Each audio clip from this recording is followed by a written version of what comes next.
Kalau terjadi Perang Dunia Ketiga, Indonesia jadi negara paling aman untuk berlindung. Kesimpulan ini bukan kaleng-kaleng loh. Ini adalah hasil kajian yang dilakukan oleh The Economic Times, Daily Mail UK, dan The Mirror US. Menurut mereka, ada sejumlah alasan kenapa Indonesia paling aman. Pertama, karena Indonesia itu netral dan memiliki kebijakan luar negeri bebas aktif. Artinya, Indonesia adalah negara yang tidak pihak memihak. Indonesia punya prinsip politik luar negeri yang namanya bebas aktif. Prinsip ini menekankan kalau Indonesia nggak memihak pada blok global manapun, baik NATO atau aliansi yang dipimpin sama Rusia atau Tiongkok. Sikap netral ini mengurangi kemungkinan Indonesia jadi sasaran langsung dalam konflik global. Indonesia juga aktif promosiin perdamaian dunia. Ini memperkuat citra diplomatiknya sebagai negara yang nggak memusuhi pihak manapun. Kedua, letak geografis yang strategis.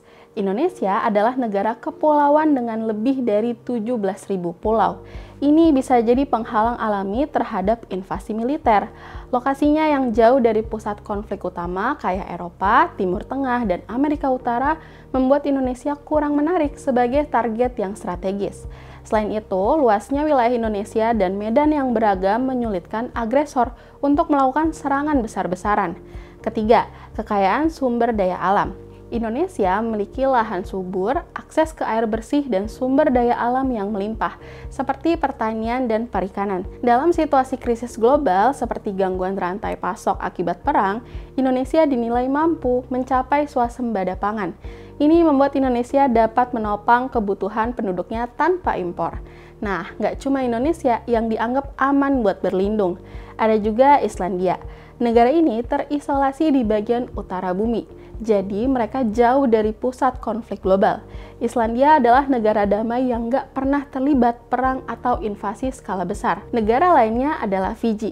Negara kepulauan di Pasifik ini juga lokasinya terpencil, jauh dari pusaran konflik.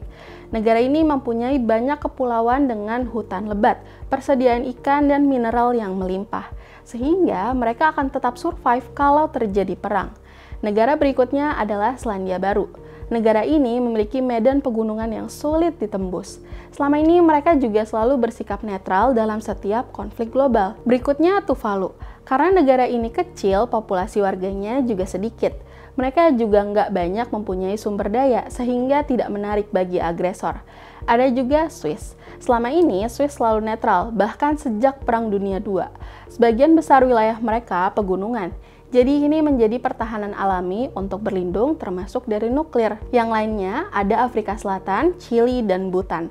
Serangan Israel dan Amerika Serikat terhadap Iran emang bikin situasi dunia panas. Banyak kalangan berspekulasi ini adalah tahap awal menuju Perang Dunia Ketiga. Kalaupun Indonesia menjadi negara paling aman, tentu kita nggak maulah terjadi perang. Karena tetap aja ada banyak dampak negatifnya baik ekonomi, sosial politik, dan lain sebagainya. Karena itu, kita berharap Israel, Amerika, dan Iran segera berdamai. Yuk gaungkan terus perdamaian.